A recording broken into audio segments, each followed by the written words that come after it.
Bien. En la mañana estuvimos observando algunos pasajes de la Epístola Universal de Judas, haciendo enfoque en dos cosas principalmente. Primero, el contexto de la carta, dónde se ubicaba, el tiempo, el contexto cultural, para quiénes les estaba escribiendo, para quiénes no les escribía, también cuál era el tema central de la carta. Y hacíamos un llamado nosotros a contender ardientemente por la unidad de la fe, definiendo que nuestras acciones el día de hoy y nuestro propósito se definen desde nuestra posición en Cristo. Tomábamos el ejemplo de Judas como aquel que había identificado su posición en Cristo como siervo de Jesucristo, y eso inmediatamente determinó su propósito. Él identificó que en el contexto de la iglesia estaban ocurriendo ciertas cosas irregulares. Habían falsos maestros, había falsa doctrina, habían hombres que se habían introducido en la iglesia y estaban atentando contra la verdadera gracia, convirtiéndola en libertinaje, de acuerdo al versículo 4. Además, habíamos visto que estos hombres negaban a nuestro Dios, o negaban a Dios, negaban su autoridad y también negaban el señorío particular de Jesucristo en cada creyente. Judas había entendido que su misión era alentar a otros a poder estar atentos y a combatir ardientemente por esta fe que fue una sola vez dada a los santos. En la mañana también hacíamos énfasis, de acuerdo al versículo 1, de quiénes no eran los destinatarios de esta carta. Y decíamos que no eran las personas que no habían sido llamadas, ni santificadas en Dios Padre, ni guardadas en Jesucristo, y tampoco podían apropiarse de la misericordia y de la paz y del amor, que eran solamente para aquellos que fueron llamados, santificados y guardados en Jesucristo. Pero ahora, en esta tarde, me gustaría cambiar un poco el foco. Me gustaría, hermanos, que ustedes consideren lo que vamos a conversar, lo que vamos a estar viendo en el versículo 3 y versículo 4, que nosotros tenemos un gran privilegio. Tenemos el privilegio de ser llamados por Dios. Tenemos el privilegio de ser santificados por Dios. Tenemos el privilegio de ser guardados por Dios. Y no solamente eso, sino que añade, multiplica misericordia y paz y amor sobre nosotros. Entonces, todo lo que vayamos a ver el día de hoy, todo lo que hemos visto el día de hoy, en la mañana y tanto ahora, tiene que responder a un corazón de gratitud. Porque no siendo merecedores de su gracia, Él nos ha extendido esta mano de gracia y nos ha provisto de la salvación. Versículo 3 dice así: Amados, por la gran solicitud que tenía de escribiros acerca de nuestra común salvación, me ha sido necesario escribiros exhortándoos que contendáis ardientemente por la fe que ha sido una vez dada a los santos. Porque algunos hombres han entrado encubiertamente, los que desde antes habían sido destinados para esta condenación, hombres impíos, que convierten en libertinaje la gracia de nuestro Dios y niegan a Dios, el único soberano, y a nuestro Señor Jesucristo. Cuando releía hoy en la tarde este texto, pensaba en qué diferente éramos nosotros de aquellos. ¿Acaso no también negábamos la gracia de Dios? ¿La ignorábamos? ¿Acaso no también no teníamos a Jesucristo como Salvador? Por eso es necesario hacer un nuevo enfoque. Nosotros tenemos un llamado. Hemos sido llamados por Dios, hemos sido santificados y guardados por Jesucristo, y eso tiene que llenar nuestro corazón de gratitud.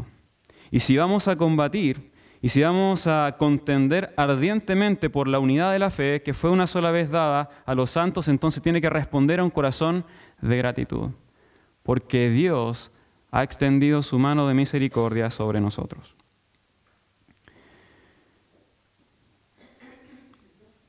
Esta noche nos vamos a enfocar en el versículo 3, versículo 4, como ya lo decía, pero sin pasar de largo el versículo 1 y el versículo 2. Solamente vimos la primera parte del versículo 1 hoy en la mañana. Judas, siervo de Jesucristo y hermano de Jacob.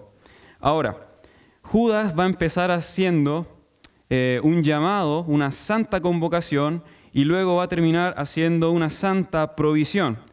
La santa convocación recae sobre los que son llamados, santificados en Dios Padre y guardados en Jesucristo. Lo primero que identificamos en este saludo es una triple convocación. Ya sabemos que Judas está excluyendo a todos los que no se pueden identificar con estos que son llamados y santificados y guardados. Ahora, de acuerdo al contexto de la carta, los llamados son todos aquellos que, habiendo oído el Evangelio, han creído por la fe a la verdad y, siendo totalmente convencidos por el Espíritu Santo, obedecieron al llamado de Dios.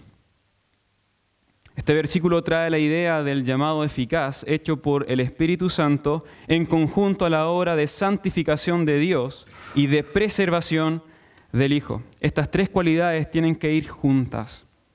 Cuando Dios llama, santifica. Cuando santifica, preserva. De manera más ampliada podemos ver este trabajo trinitario de la obra de Dios en 2 de Tesalonicenses capítulo 2, versículo 13. Segunda epístola a los Tesalonicenses dice así, versículo 13 del capítulo 2.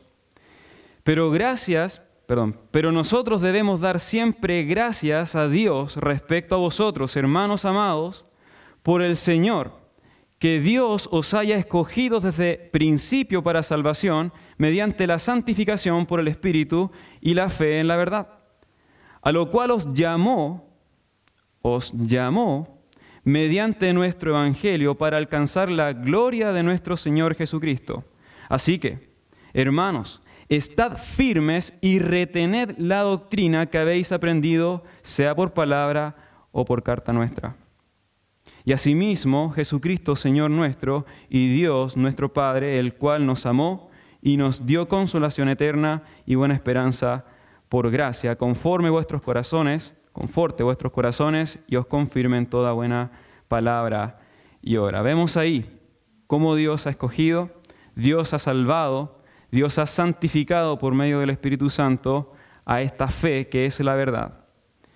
Y nos ha alcanzado ¿para qué? Para que estemos firmes en aquella doctrina que aprendimos, que fue transmitida por los apóstoles. También mencionábamos en la mañana esta vía oficial. Dios habla al pueblo de Dios por medio de los apóstoles. Habló por medio de los apóstoles. Los apóstoles escribieron las cartas, escribieron la vida de Jesucristo y nosotros tenemos hoy en día nuestras Biblias, podemos leerlas con libertad. Ahí está toda la revelación de Dios oficial. Está fuera lo que algunas personas dicen y añaden del Evangelio. Eso queda completamente fuera porque ya la profecía está completa, ya la palabra de Dios está completa. Las Escrituras en este pasaje no nos dice cuáles fueron las palabras exactas. Volvamos a Judas. El llamado en las Escrituras en este pasaje no nos dice cuáles fueron las palabras exactas que se usaron para este llamado. Lo que sí podemos identificar es que este llamado era un llamado divino hecho por Dios mediante el Evangelio. ¿Y cuán importante es el Evangelio al momento de contender por la fe? Cuán importante es presentar la cruz de Cristo cuando estamos contendiendo contra personas que se levantan con falsas enseñanzas. No podemos hablar de un verdadero evangelio porque solamente hay un evangelio. Todo lo que traen estas personas que intentan añadir al evangelio no se apega a esta palabra porque ni siquiera pueden llamarse buenas nuevas. El evangelio es solamente uno. Es Cristo, su vida, su obra. Y cualquier cosa que quisiera complementar a esta verdad, ni siquiera puede llamarse evangelio. No son buenas nuevas. Muchas veces se suele pensar que el evangelio es para inconversos solamente, y ahí hay otro error. No es así porque lo único que nos va a hacer ponernos de rodillas en el suelo y humillar nuestros corazones, muchas veces ensoberbecido, es ver aquella preciosa gracia y ese inmenso rescate mediante la muerte y resurrección de Cristo por nosotros para salvación. El Evangelio no solamente es para inconversos. El Evangelio tiene que estar presente siempre en nuestras vidas. Ahora, en esta epístola, quienes habían obedecido a la voz de Dios para salvación, ahora debían presentarse ante Él, ante Judas o ante Dios, en la santa convocación a la cual llama, para cumplir con su responsabilidad de acuerdo a su posición. Hablábamos de esto en la mañana. Nosotros, cuando identificamos nuestra posición en Cristo, entonces tenemos que responder sí o sí a este llamado. Tenemos que responder a esta santa convocación para poder ir y combatir contra aquellos que están pervirtiendo el Evangelio. Y un llamado de Dios trae un propósito. Y no debemos divorciar el llamado de Dios para salvación con su propósito. Una ilustración de un llamado con propósito, y solamente es una ilustración, es lo que ocurrió por medio del mandato de Dios en Números capítulo 10, versículos 1 al 10. Sucede que Dios habla a Moisés y le dice, hazte trompetas. ¿Para qué? Para que cuando se toquen las trompetas en sonidos de alarmas, entonces toda la congregación se levante y venga. Habían tipo de trompetas y tipo de sonidos que eran para que se levantaran y se movieran de un lugar a otro, y había un tipo de trompeta que era para que se levantaran y fueran a la guerra. Todos acudían al son de las trompetas porque la congregación sabía que debía asistir a la guerra o debía ir a un lugar. En el contexto de Israel, ellos están de camino a la tierra prometida, es decir, están de peregrinaje en el desierto. Y aun cuando ya son parte del pueblo de Dios, su deber es cumplir y estar sujetos a las leyes y a su voluntad.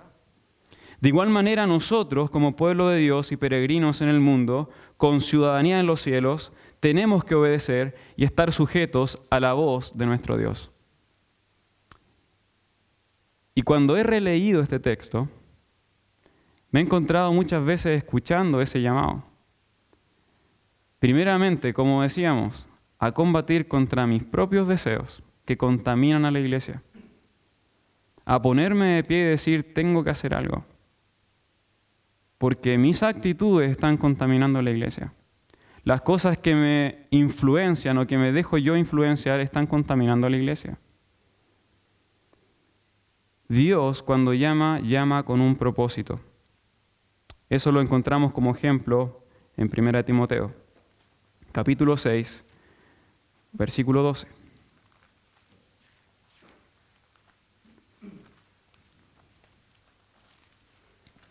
Primera de Timoteo, capítulo 6, versículo 12. Dice Pablo a Timoteo, pelea la buena batalla de la fe, echa mano de la vida eterna a la cual asimismo fuisteis llamados, habiendo hecho la buena profesión delante de muchos testigos. Ahora, Primera de Tesalonicenses, capítulo 4, versículo 7.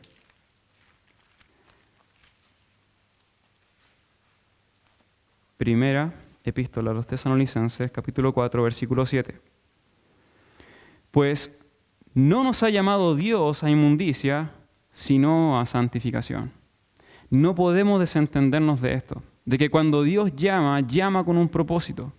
Si usted, hermano, ha sido llamado por Dios, entonces Dios tiene un propósito y no puede desentenderse, no puede divorciarse de ese propósito.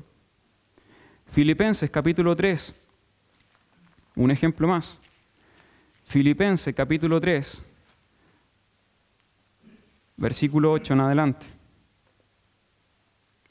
Y ciertamente, aún estimo todas las cosas como pérdida por la excelencia del conocimiento de Cristo Jesús, mi Señor, por lo cual lo he perdido todo y lo tengo por basura para ganar a Cristo y ser hallado en Él, no teniendo mi propia justicia, que es por la ley, sino la que es por la fe de Cristo, la justicia que es de Dios por la fe, a fin de conocerle y el poder de su resurrección y la participación de sus padecimientos, llegando a ser semejante a Él en su muerte. Si en alguna manera llegase a la resurrección de los muertos, no que lo haya alcanzado ya, ni que ya sea perfecto, sino que prosigo por ver si logro asir aquello para lo cual fui también asido por Cristo Jesús. Y Pablo, teniendo mucha ventaja sobre nosotros, dice: hermanos, yo no pretendo haberlo alcanzado ya, pero una cosa hago, olvidando ciertamente lo que queda atrás y extendiéndome a lo que está delante. Hermano, ¿usted fue llamado por Dios? Su respuesta entonces tiene que estar de acuerdo si ha obedecido a Dios en cuanto a la santificación, como leíamos, y a la piedad, y al amor, y a la justicia, y a la lealtad de Dios. Y si usted ha dicho que sí a la pregunta que fue llamado por Dios, entonces tiene que responder que se ha esforzado cada día en poder conocer aquello para lo cual fui asido por Cristo Jesús. Si nosotros damos una respuesta solo de palabras, entonces el mundo ya ha entrado en nuestras vidas. Versículo 14 de Filipenses. Prosigo a la meta, al premio del supremo llamamiento de Dios en Cristo Jesús. Si hemos sido llamados y somos parte del pueblo de Dios, no nos podemos conformar con eso. No nos podemos quedar estancados, porque dice la Biblia: el que cree estar firme, el que no avanza, se cae.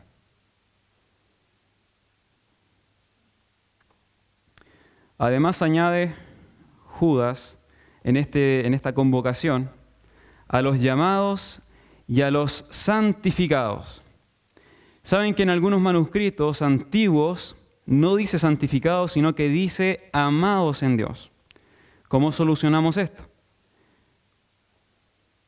Bueno, la palabra santificado y amados en Cristo es tan similar en el griego, tan similar, que quizás una persona mientras estaba copiando, en vez de poner santificados, puso amados. Ahora, esto no debe generar problema, porque a pesar de que estas son diferentes, jamás se contraponen. Amados de Dios, amados por Dios y santificados por Dios. De hecho, un teólogo responde a la pregunta y dice: ¿quiénes son los santificados en Dios Padre? El Señor Jesús ha dado la respuesta en Juan capítulo 17, versículo 20 y verso 23. Él dice: son aquellos a quienes Dios ha amado como ama a su propio Hijo. Vamos a ir un momento a Juan capítulo 17.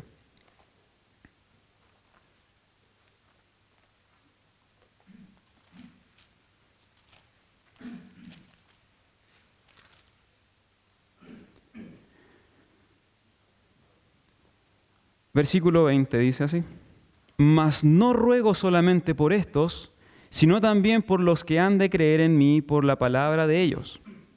Hablando de la palabra de los apóstoles, la cual no debe ser tergiversada. Versículo 21. Para que estos sean uno, como tú, oh Padre, en mí y yo en ti, que también ellos sean uno en nosotros, para que el mundo crea que tú me enviaste. La gloria que me diste, yo le he dado para que sean uno, así como nosotros somos uno.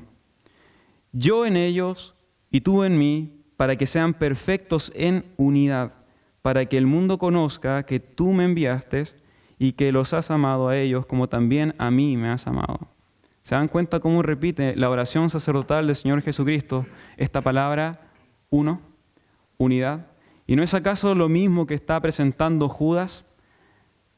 Amados, por la gran solicitud que tenía de escribiros acerca de nuestra común salvación, que contendáis ardientemente por la fe que ha sido una vez dada a los santos. Por eso decíamos que esto no solamente involucra la epístola de Judas, el Señor Jesucristo ya lo dijo. Nosotros tenemos que contender ardientemente por la unidad, porque eso es lo que Dios quiere de nuestras vidas. Que tengamos la Biblia como prioridad en nuestras vidas y que nuestras vidas se rijan de acuerdo a lo que dicen las Escrituras para que nosotros podamos tener común unión entre nosotros. Porque al final lo único que nos va a unir a nosotros es Cristo, el Espíritu Santo, la sangre de Cristo. ¿Y cómo conocemos más a Dios? ¿Cómo conocemos más de las Escrituras? O sea, ¿cómo conocemos más de la cruz? ¿Cómo conocemos más de la gracia? ¿Cómo más conocemos de la sangre de Cristo y su poder? Por medio de las Escrituras. El llamamiento es para unidad y para santificación. La unidad no se logra sin santificación. La santificación no se logra sin la palabra de Dios, tal como dice Juan 17, versículo 17. ¿Qué más dice Judas? A los llamados, santificados en Dios Padre y guardados en Jesucristo. Judas con esta expresión está hablando de pertenencia. Los guardados en Jesucristo son todos los que están protegidos en sus manos, donde nadie las puede arrebatar, según lo que dice Juan capítulo 10, versículo 28. Ahora, no todos pertenecen a este redil. Los que pertenecen al redil y que están protegidos por las manos de Dios son las ovejas que escuchan su voz. Él las conoce. ¿Y qué más hacen las ovejas? Y le siguen. Para aquellos es esta promesa, para los que siguen al Señor Jesucristo. Y como leíamos en la mañana, en 1 de Juan, capítulo 2, versículo 6, estos conocerán de que son hijos de Dios cuando imiten los pasos de Jesucristo. Andar como Él anduvo. La protección de Jesucristo, en el sentido integral de la palabra, solo son para aquellos que oyen su voz y le siguen, no aquellos que solo oyen su voz. Ya decíamos que nuestra posición en Cristo determina nuestras acciones. Si usted es de Cristo, entonces tiene que seguir a Cristo. Sin la protección, custodia y vigilancia del Señor Jesucristo en nuestras vidas y en nuestra salvación, entonces toda nuestra vida sería un caos, y esto debe darnos aliento y ánimo y esperanza. Como decía, estas palabras, aunque suenen rudas, porque no es fácil tratar con un cambio interno. De hecho, yo mismo estoy sufriendo con eso ahora. Porque cada vez que veo esto, digo tantas cosas que tengo que cambiar. Pero me alienta el hecho de que el Señor me ha escogido a mí, aun en cuando yo era tan perverso y tan pecador. Y no solamente ha hecho eso, me ha llamado, me ha santificado y amado y me ha protegido de una manera que nadie me puede arrebatar de sus manos. Ni la muerte, ni la vida, ni ángeles, ni ninguna potestad. Eso, hermanos, tiene que llenar nuestro corazón para poder servir y contender ardientemente por la fe de una manera agradecida. No solo esta santa convocación es para aleonar el corazón de nuestra fe, también es para observar qué gran privilegio tenemos en Cristo. Todos los hijos de Dios fuimos llamados por gracia sin merecerlo y sin posibilidad alguna mediante obra humana, pero por la obra divina del Espíritu Santo respondimos al Señor y no solo nos ha puesto a participar de la expansión del Evangelio, sino que también nos ha equipado con amor divino en nuestros corazones, derramado sin medida, y nos ha guardado entre sus poderosas manos, las poderosas manos del Señor Jesucristo, lejos de la muerte y para vida eterna. Porque Jesucristo nos guarda y nos está guardando continuamente, entonces podemos descansar de que tenemos vida eterna. ¿Qué verdades son estas? Por eso decíamos en la mañana, no puede ser cualquiera el que tiene que ir y combatir por la fe. Tiene que ser uno que ha sido llamado por Dios, que ha sido santificado en Dios Padre y que ha sido guardado porque Él tiene las herramientas y las armas para poder levantarse y decir, basta. Basta primero mi corazón de escuchar lo que no debe escuchar y después basta de escuchar tanta tontera que se escucha.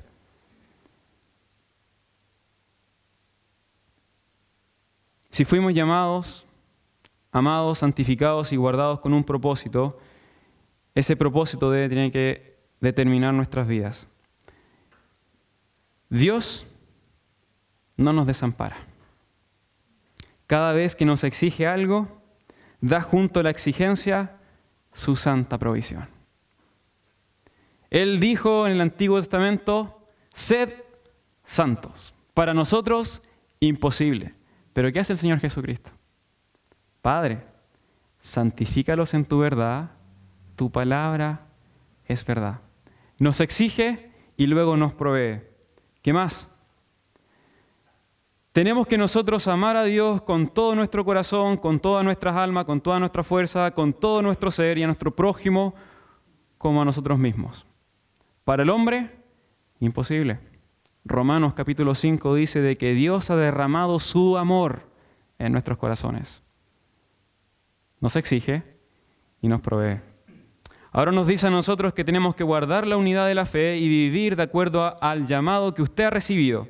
Bueno, Él provee. Multiplicó infinito en ti y en mí misericordia, paz y amor. Versículo 2. Esta es la provisión que da el Señor, la santa provisión del Señor. Misericordia y paz, amor os sean multiplicadas. Si bien este saludo triple y también una triple bendición parece ser algo común en las cartas de las iglesias primitivas, a nosotros nos parece muy adecuado y es necesario hacer esta mención debido a lo que iba a anunciar después Judas respecto a contender ardientemente por la fe. Estas tres virtudes cristianas ya eran posesión de los lectores, como lo son también para todos los fieles. Pero el escritor desea que ellos las poseyeran en mayor abundancia.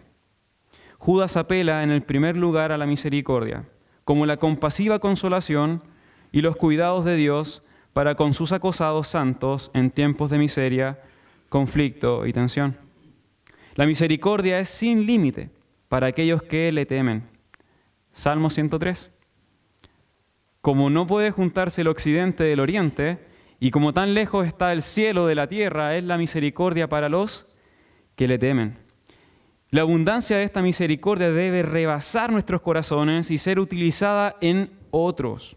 Tenemos seguridad de vida eterna por su misericordia inmerecida. Ahora nos preguntamos nosotros, ¿tenemos nosotros misericordia por otros? Verso 23. A otros salvad, arrebatándolos del fuego.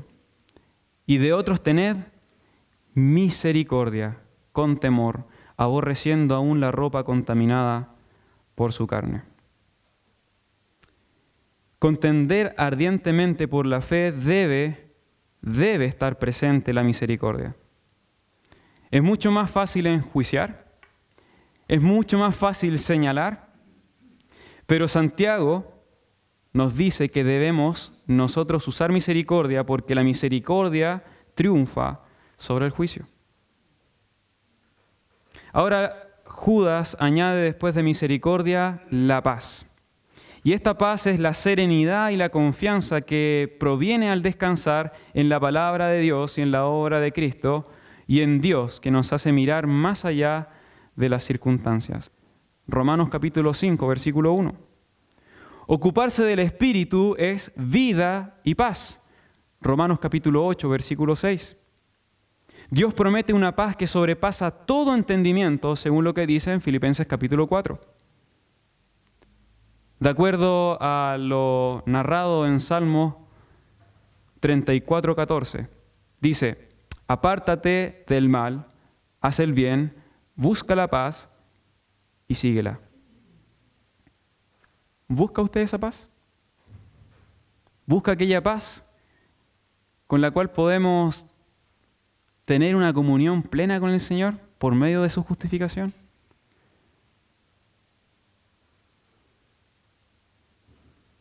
Dice su palabra en Isaías capítulo 26, versículo 3, que tú guardarás en completa paz a aquel cuyos pensamientos en ti perseveran. Paz a los llamados, santificados y guardados en Jesucristo.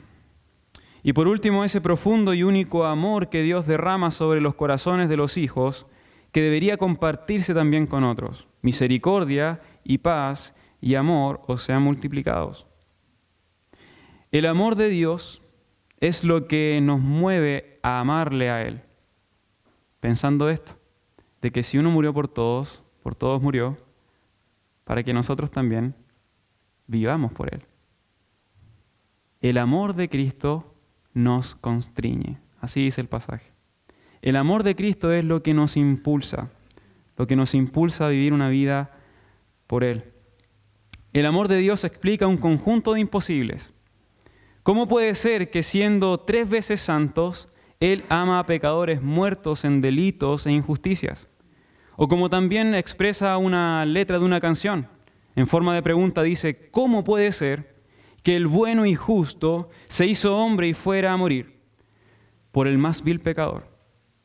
¿Cómo siendo yo su enemigo y el sufrimiento en mi lugar tomó en aquella cruz y cargó mi maldad sobre él?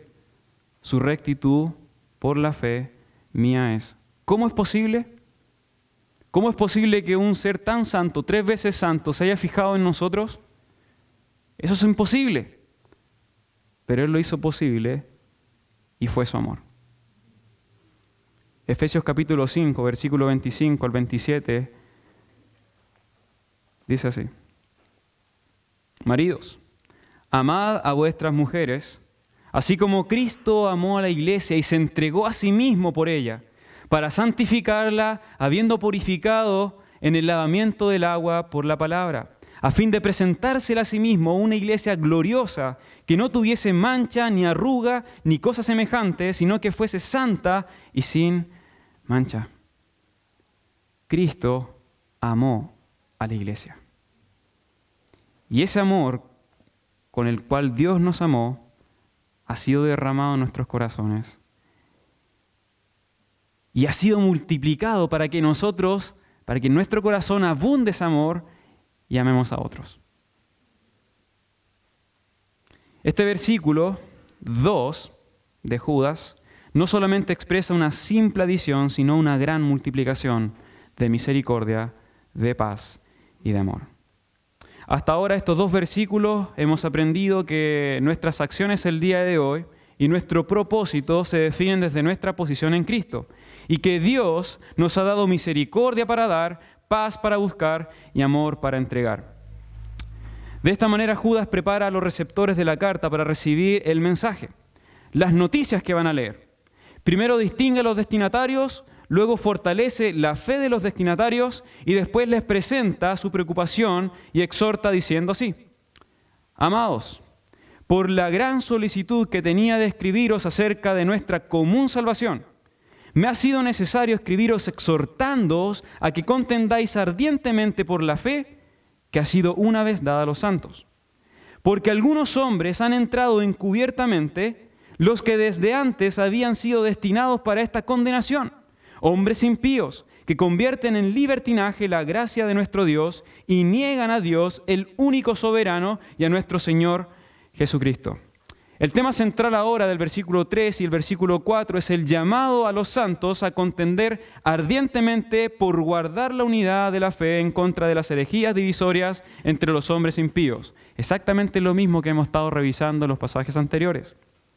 En los versículos anteriores nosotros aprendíamos que las acciones del día de hoy, ya lo he dicho muchas veces, pero quiero que quede claro, que las acciones del día de hoy y de esta semana van a estar determinadas de acuerdo a nuestra posición en Cristo. Y si usted se ha identificado como un siervo de Jesús, entonces esas acciones y su destino ya está dicho. Esto no es una convocación para algunos que quieran combatir. De acuerdo a la gratitud que hay en nuestros corazones de haber sido llamados, guardados y santificados, entonces tenemos que responder: yo voy. La gracia de Dios ahora va a dar un giro. La gracia de Dios, la soberanía de Dios y el señorío de Jesucristo provoca en el creyente apostatar del mundo y seguir la genuina fe. Podemos dividir nosotros estos pasajes, versículo 3 y versículo 4, como la exhortación, el versículo 3, y la razón de la exhortación, el versículo 4. Y ahora es interesante cómo Judas comienza el versículo 3, porque habiendo podido elegir cualquier palabra, él utiliza una palabra que es amados, que expresa un amor no sujeto a cambios, un amor profundo y entregado completamente. Ahora, cuando contrastamos nosotros cómo trata a estos, veamos cómo les dice. Versículo 10.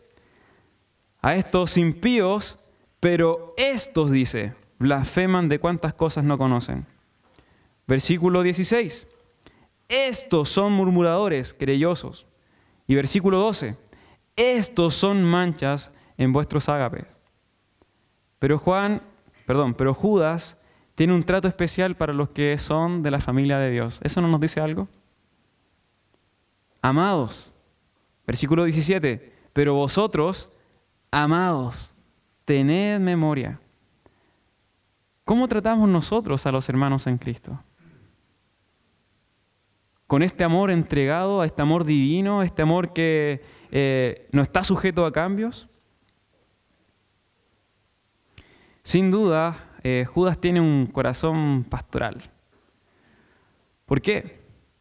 Porque Judas sí tenía una apremiante intención, la apremiante intención de un tema predeterminado. Él dice que yo quería escribiros acerca de nuestra común salvación, pero esto ha tenido que cambiar forzosamente, tal como indica esta palabra necesario en el griego, algo forzoso, algo que iba en un camino pero tuvo que desviarse debido a que comprende cuál es su rol para con el rebaño de Dios. ¿Por qué? Porque la pureza de la fe estaba en peligro y no dudó en velar por el cuidado de la fe por sus ovejas.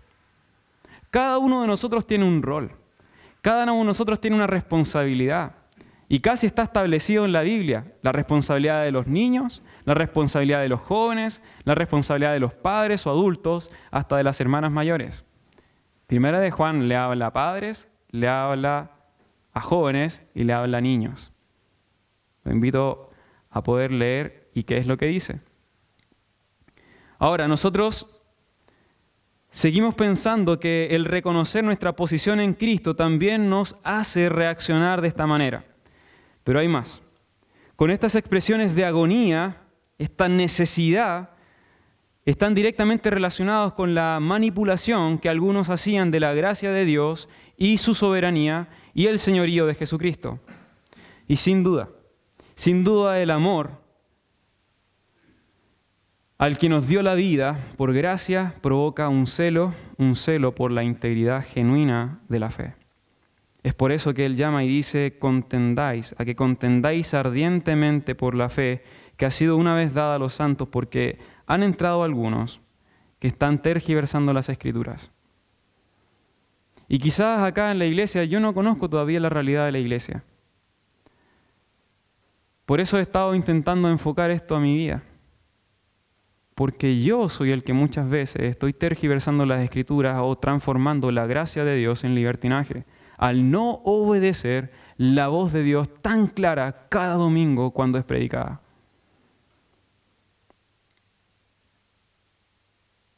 Ahora, esta expresión, a que contendáis ardientemente por la fe, jamás debe ser considerada con actos de violencia. Eso está repudiado y además contradeciría completamente las enseñanzas de Jesús. Él dice que si va uno y te golpea, pon la otra cara. En Romanos capítulo 12, versículo 14 en adelante, habla de que uno tiene que amar a sus enemigos. Romanos capítulo 12, versículo 14, bendecid a los que os persiguen, bendecid y no maldigáis.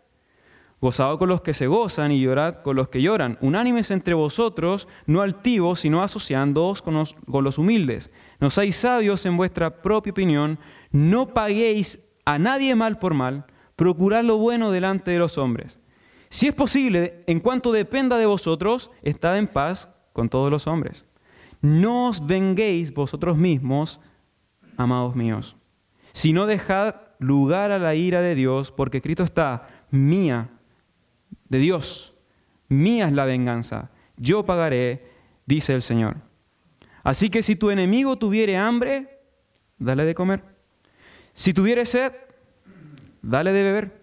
Pues haciendo esto, ascuas de fuego amontonarás sobre su cabeza.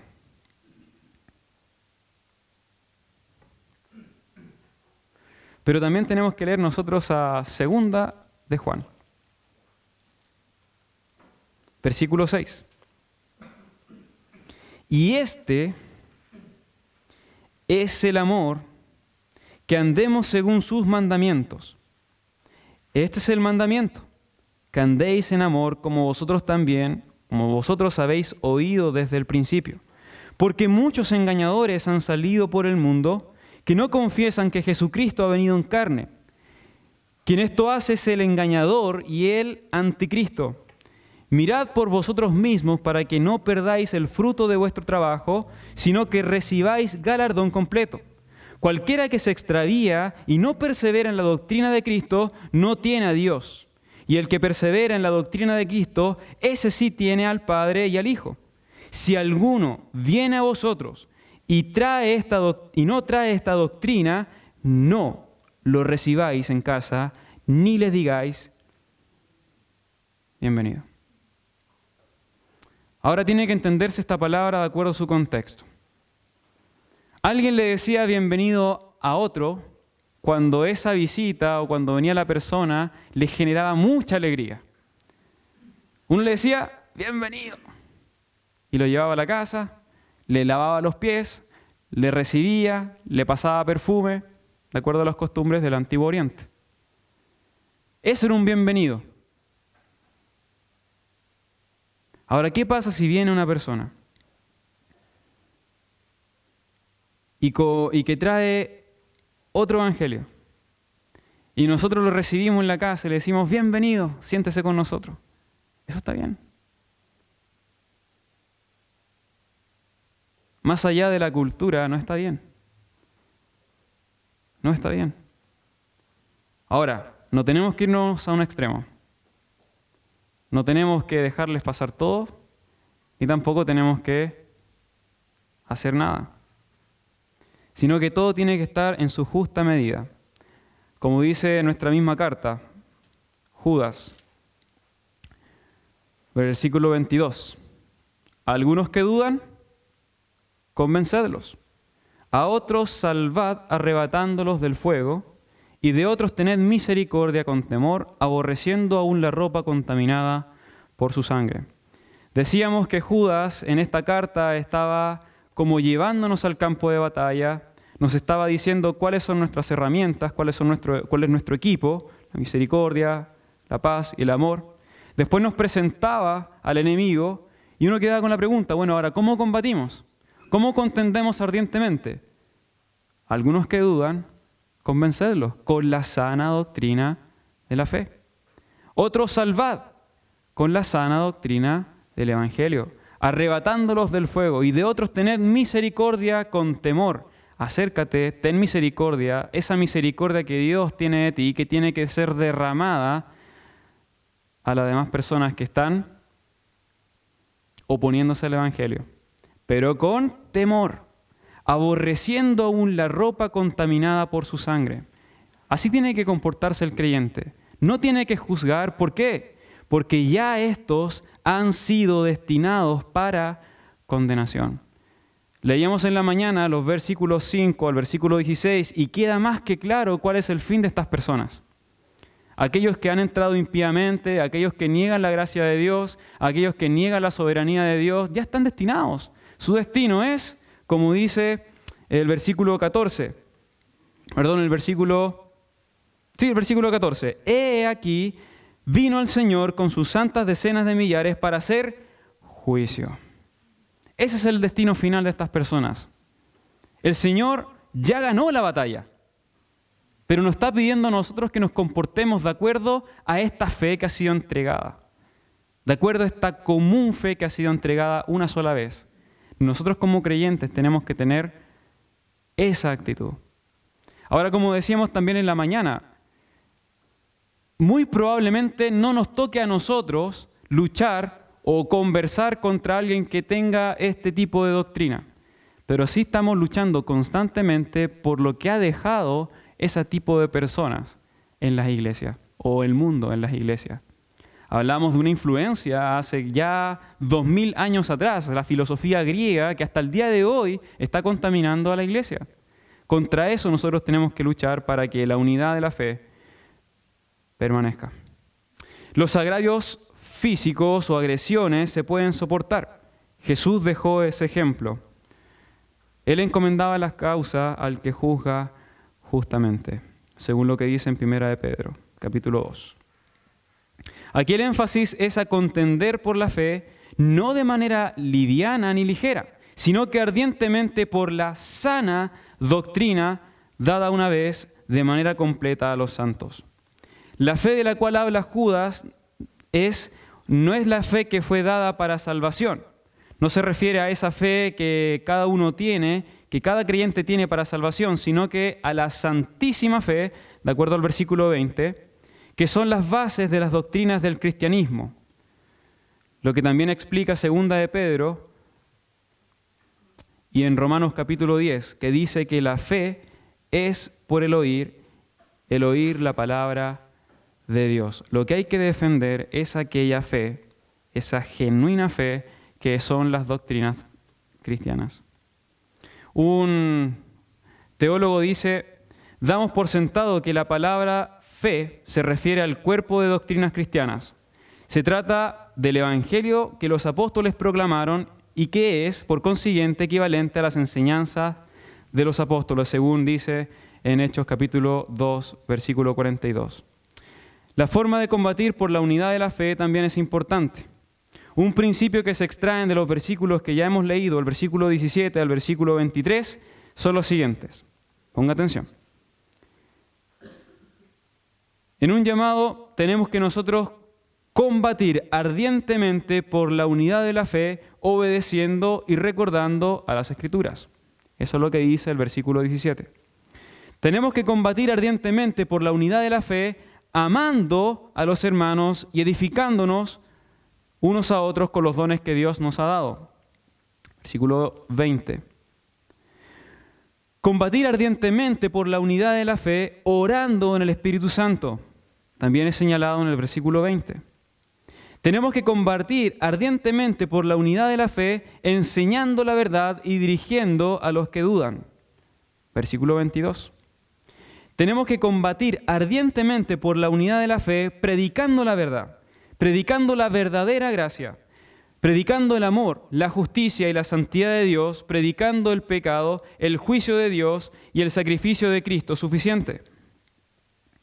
Y hermanos, si es necesario golpear, que sea solo con la más aguda espada de 2 filos que penetra hasta convertir el alma y el corazón, que es la palabra de Dios y el Evangelio. ¿Por qué era necesario todo esto? ¿Por qué era necesario combatir ardientemente por la fe que una vez fue dada a todos los santos? Porque habían hombres que estaban entrando encubiertamente.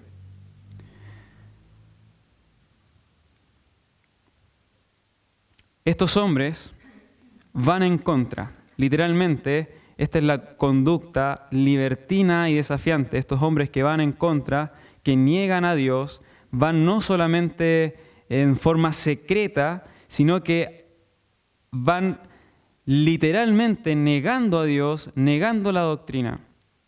Por eso eran de cuidar. Estaban negando toda la belleza de la gracia de Dios. Estos promueven una corrupta libertad. Niegan a quien tiene el dominio y señorío por autoridad. Ya lo hemos repetido. La gracia de nuestro Dios, niegan a Dios, el único soberano, y a nuestro Señor. ¿Cuál era el destino de ellos? Bueno, antemano ya han quedado determinados. Ellos van a sufrir la ira de Dios. Por eso nuestra batalla no son con armas.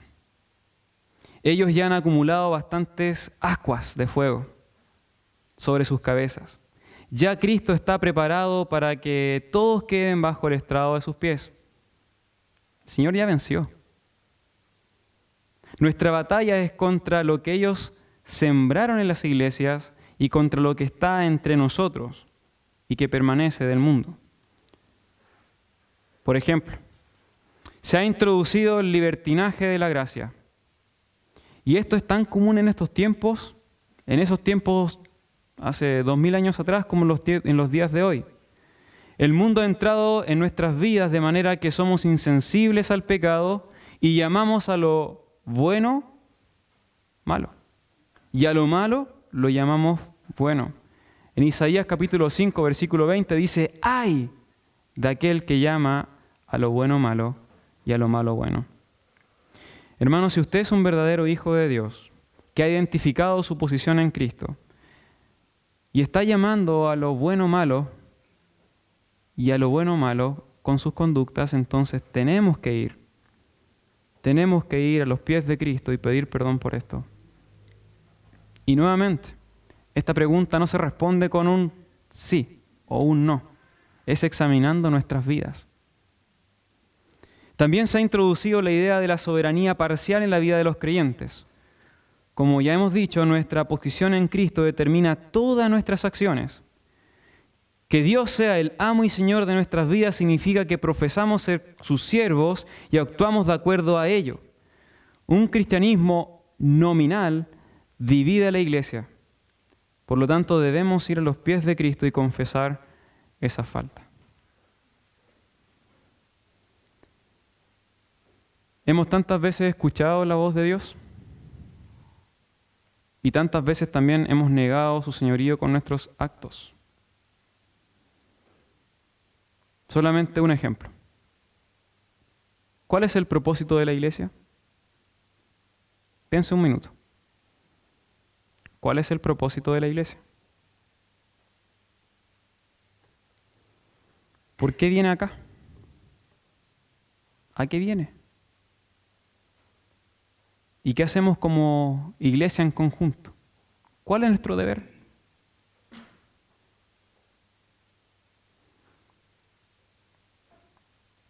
Yo he puesto acá que la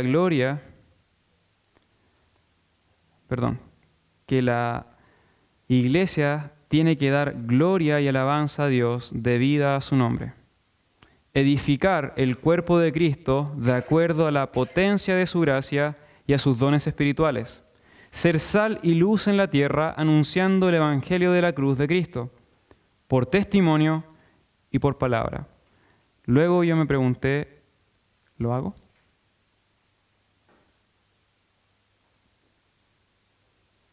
Creemos en la soberanía de Dios, pero en realidad estamos solo viviendo una vida parcial de acuerdo a esa soberanía.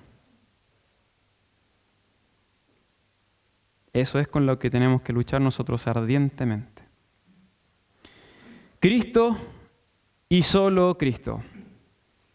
Se ha introducido la idea de que Cristo no es suficiente, que es necesario hacer obras, que es necesario hacer o no hacer cosas. Para saber si Cristo es suficiente, la pregunta sería, ¿conoce a Cristo usted? ¿O se conforma con lo que otras personas le cuentan de su Señor? ¿Conoce a Cristo? ¿Estudia las Escrituras a Cristo? Si nosotros creemos que Cristo es suficiente, entonces tenemos que ir y estudiar a Cristo.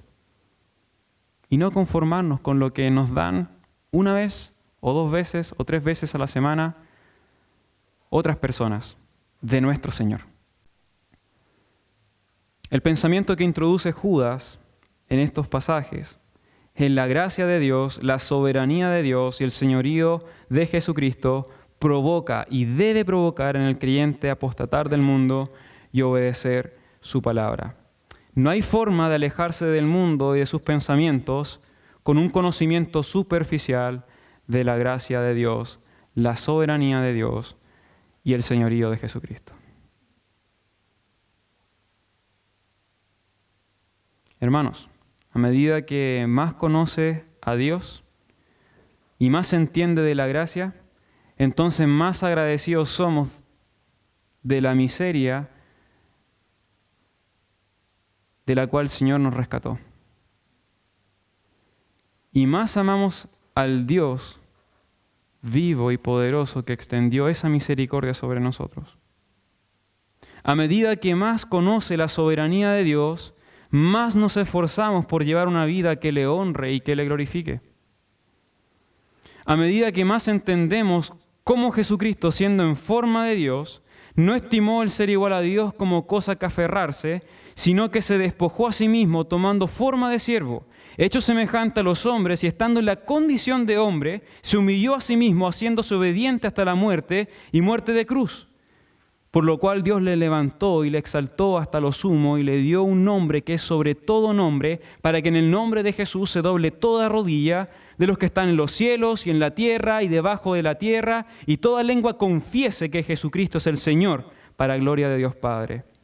A medida que entendemos y vivimos más esta tremenda obra de amor, entonces estaremos cumpliendo con nuestro propósito y nuestro llamamiento, que es contender contra nosotros mismos en primer lugar y defender aquella fe que fue dada una vez a los santos. Nuestras acciones el día de hoy, nuestro propósito, se definen desde nuestra posición en Cristo. ¿Usted es siervo de Dios?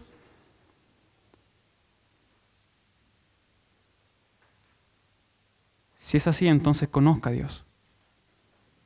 Y le aseguro que entre más conozca de la gracia de Dios y la soberanía de Dios y el señorío de Cristo, entonces no va a haber necesidad de decirle que contienda contra la fe.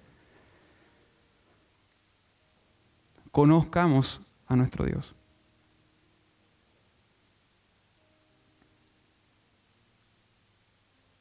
Debemos comenzar a hacer cambio en nuestras vidas, de eso estoy seguro.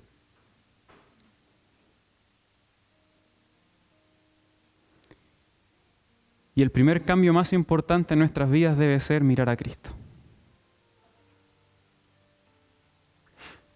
Padre, le pedimos ayuda.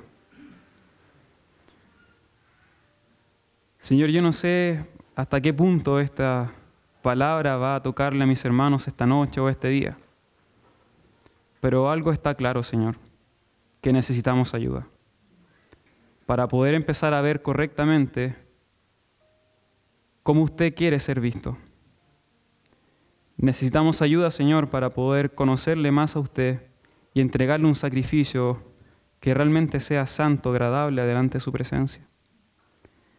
Necesitamos empezar a descubrir o a reconocer aquellos dones que Dios nos ha dado para edificación del cuerpo de Cristo. Porque ese es nuestro propósito. Usted nos ha rescatado con un propósito. Y tal como Pablo dice, no debemos nosotros detenernos, sino que tenemos que extendernos para poder asirnos firmemente de aquel propósito por el cual usted mismo nos ha tomado. Ayúdenos, Señor, a identificar nuestra posición en usted. Si somos siervos, entonces está claro, tenemos que contender ardientemente por la unidad de la fe. Esto no es algo cargoso, esto no es algo molesto para nosotros, sino porque hemos entendido nuestra miseria y aquel llamado poderoso que usted ha hecho sobre nuestras vidas. Estamos tan agradecidos de eso que vamos a poder pelear esta batalla, sabiendo una cosa, que usted ya ha vencido. Gracias, Padre, porque tampoco estamos solos, sino acá hay un grupo de sus hijos, Señor, que el día de hoy ha escuchado su palabra, el día de hoy ha escuchado el sonido de las trompetas. Ahora, Padre, tenemos que ser responsables en levantarnos y acudir a este llamado. Ayúdenos, Señor, a que esta iglesia crezca, pero ayúdenos a nosotros, Señor, en el proceso de crecimiento. Padre, se lo pedimos en el nombre de Cristo Jesús. Amén.